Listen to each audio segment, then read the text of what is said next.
Hey guys, today I'm going to show you how to make a delicious pecan bar, which is a really great alternative for Thanksgiving if you don't want to futz around with pie dough, but you still want a delicious sticky pecan on your dessert buffet.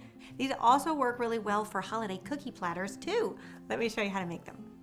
We're first going to begin preparing the crust. So in the bowl of a stand mixer, we're going to add 1.5 cups of butter and a cup of white sugar. You can beat that on high until it's nice and fluffy, and then you're going to add 1 egg, 2 teaspoons of vanilla extract, 1/2 teaspoon of salt, and then my little secret ingredient is 4 teaspoons of fresh orange zest. I think that is such a great thing to add to the crust because it's such a great flavor combination against the stickiness of the pecans. I like to use the thicker zester, so something you might use for cheese or chocolate, just so you get nice pieces of zest inside the crust. You're also going to add 3 1/3 cup of all-purpose flour. And then you can give that a beat, and then when everything is nice and combined, you can take your dough out of your mixer.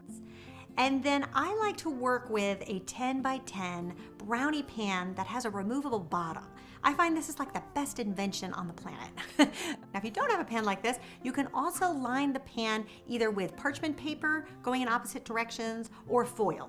That would also allow you to kind of lift up the foil or the parchment paper and get these squares out easily.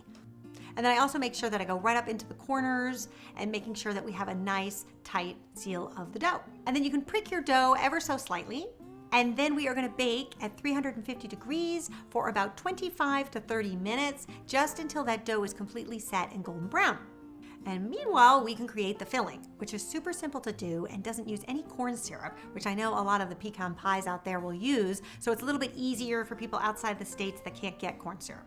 So in a large pot, we're going to add 1/2 cup of butter, 1 cup of light brown sugar, 1/3 cup of honey, and then you can put that on a medium-high flame just until everything is melted and combined. Then you're going to take it off the flame, add a tablespoon of heavy cream, and 1/2 teaspoon of vanilla extract.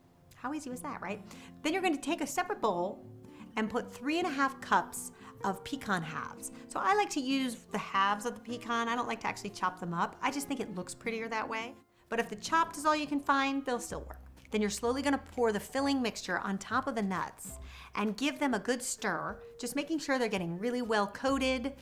And then you're going to pour these pecans on top of the crust. And just take a spatula, making sure you're putting them all down on an even layer. Get into those corners and everywhere, make sure it's all well distributed. And then you're gonna put this back in the oven for about 25 minutes. You're looking for the pecans to become set. It will still look maybe a little liquidy because it's in a hot oven, but as you pull the bars out and allow them to cool, that sugary liquid will set up. And then the final step is just to take the whole pan and put it in the refrigerator for a minimum of 2 hours.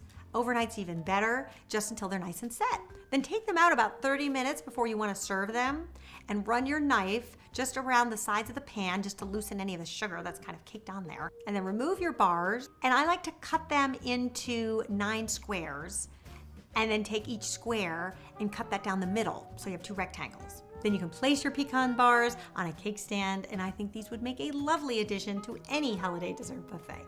I hope you guys give them a try and let me know what you think, and I'll see you back here next time. Until then, bye.